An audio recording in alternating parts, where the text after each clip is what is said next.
Hey guys, I want to quickly explain the classroom project to you. So part one, you're going to be designing your classroom. So your classroom must include these items that are listed here. There are 11 in total. If you look, this is an example of how your classroom should look like. There are more items than are listed here. So this is where you're going to design your classroom. I have objects already here for you. So if you want to take one of these items and put them in the classroom, you're going to right click,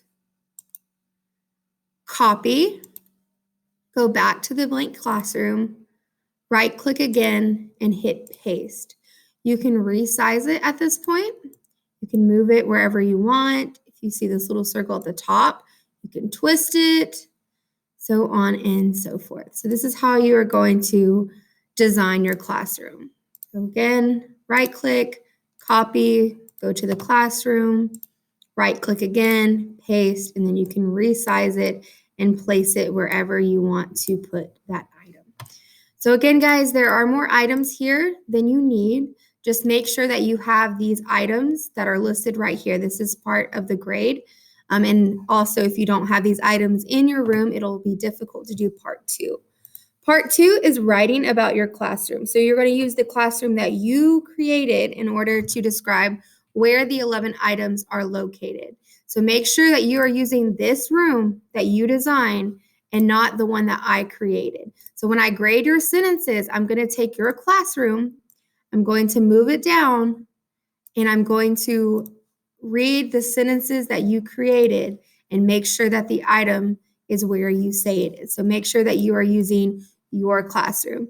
Make sure your sentences are in Spanish. I know you guys know how to say the book bag is on top of the desk in English, so please make sure your sentences are in Spanish.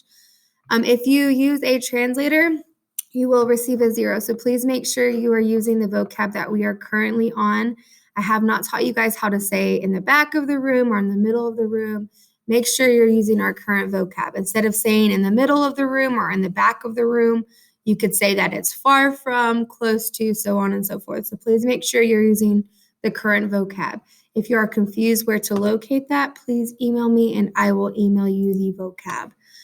Formula. So I've given you a formula on how you should format your sentences. So if you look, the tan area is your first item. I've already given you your first item, el escritorio, la puerta, la bandera. So you're going to start off with what's in green, the conjugation of estar, which is está, which translates as is. If you look, está has a with an accent on the top.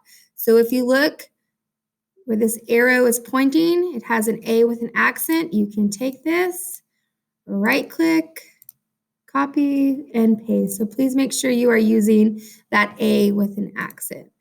All right, the next part of your sentence is your prepositional phrase. This is beside, on top of, above, far from, close to. So make sure you're using the prepositional phrases that we went over in class. And then whatever other item that you're talking about.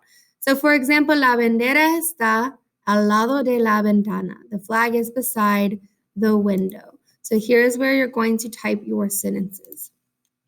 The last part of the project is optional, but I highly recommend you taking advantage of this option.